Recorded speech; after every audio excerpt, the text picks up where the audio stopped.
Elf, based on the film written by David Berenbaum, illustrated by Kim Smith.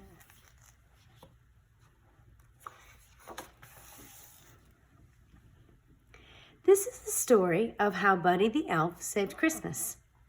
It is a story that begins many years ago.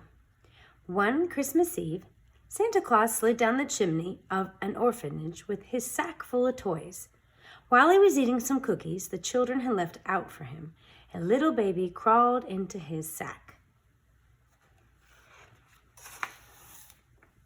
On Christmas morning, Santa and his elves were celebrating another successful year of gift-giving when they heard a strange noise come from the toy sack. It was a baby. One of the older elves adopted the baby and named him Buddy.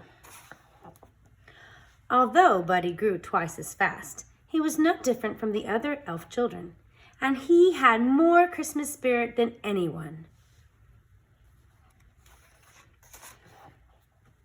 But it wasn't always easy being a human in an elf's world. Buddy could never make toys as fast as the other elves could. I'm the worst toy maker in the world. I'm a cotton-headed ninny-muggins. You're not a cotton-headed ninny-muggins. You're just special, Buddy. Buddy did his best to fit in, but Papa Elf knew that he had to tell Buddy the truth. Papa Elf told the story of how Buddy had come to the North Pole as a baby. His human father, Walter, never knew that Buddy was born. Walter lived in a magical place called New York City with his family. But that wasn't all. Santa had one more surprising thing to tell Buddy. Buddy, your father is, well, he's on the naughty list. No!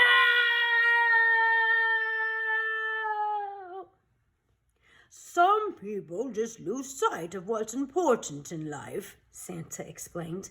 That doesn't mean he can't find his way again. Maybe all he needs is a little Christmas spirit. Buddy was determined to bring Christmas cheer to his father and to all of New York if he could. Buddy said goodbye to Santa, the elves, and Papa Elf. He knew they would always be there for him. Buddy traveled through the 7 levels of the candy cane forest. Bye, Money. Hope you find your dad. Past the sea of swirly, twirly gumdrops. And then he walked through the Lincoln Tunnel.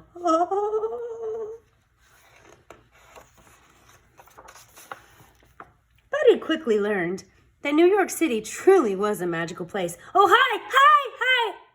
No. He made new friends, got his shoes shined, stop it, ran circles through a revolving door, and played hopscotch on the sidewalk. Finally, Buddy went to see his father, who worked in an office in the Empire State Building. But Buddy's dad didn't want to see him. He didn't believe that Buddy was his son or an elf, and he ordered him to leave. Buddy was beginning to understand why Walter was on the naughty list. Buddy left feeling discouraged, but then he saw something that made him smile. A big store all decked out for Christmas. Inside, a girl named Jovi was decorating a Christmas tree. Buddy was glad to meet another human who shared his appreciation for elf culture. Jovi told him that Santa would be visiting the store the next day.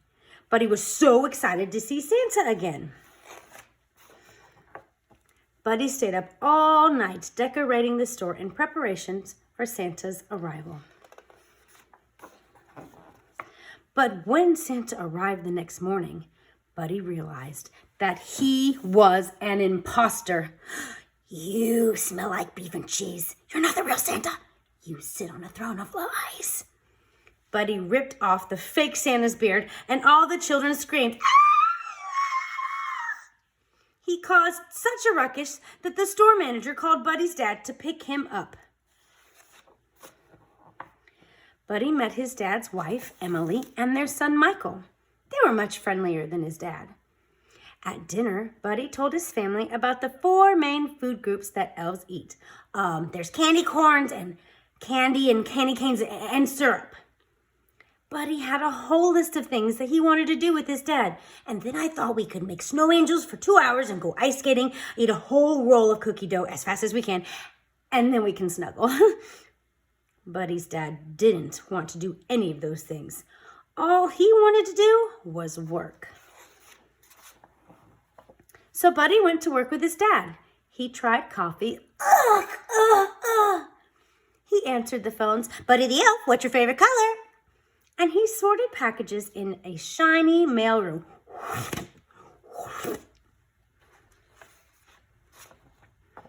Buddy hadn't forgotten about Jovi, the girl from the store. On Christmas Eve, they skipped down the sidewalk together. He showed her a sparkly Christmas tree in a shop window.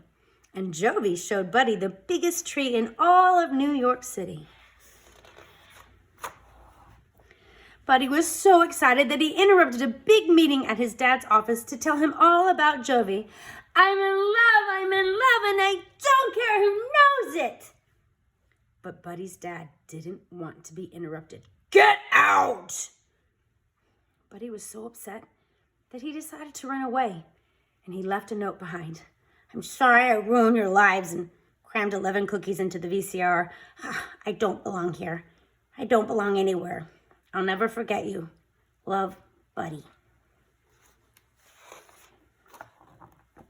When Michael told his dad that Buddy was missing, Walter felt sorry for yelling at him. He knew what he had to do. Walter's boss didn't want him to leave the meeting, but Walter said that nothing was more important than finding his son. Buddy was on his way out of the city, but then he saw something strange overhead. It was Santa's sleigh, and it was falling from the sky. Buddy found Santa in Central Park. My sleigh can't fly without Christmas spirit, and there's no Christmas spirit anymore, Santa explained. I need an elf's help. But Santa, I'm not an elf. Buddy, you're more an elf than anyone I've ever met. Suddenly, Walter and Michael burst through the trees. They had been looking for Buddy all night. Buddy, I need to apologize to you, Walter said. You've been right about everything, and I don't want you to leave. You're my son, and I love you. I love you too, Dad. While Buddy was helping Santa fix the sleigh, Walter and Michael joined Emily and Jovi in the crowd outside Central Park. They needed to help people find the Christmas spirit. Jovi remembered something that Buddy had told her. The best way to spread Christmas cheer is singing loud for all to hear. You better watch out, you better not cry, better not pout, I'm telling you why. Santa Claus is coming to town. One by one, everyone began to sing. It's working, Buddy explained. Everyone except for Walter. Dad, you have to sing. Finally, Walter joined in. Santa Claus is coming to town. Just in the nick of time, Santa's sleigh soared into the sky. There was so much Christmas spirit in the air that the sleigh flew all the way to the top of the Empire State Building.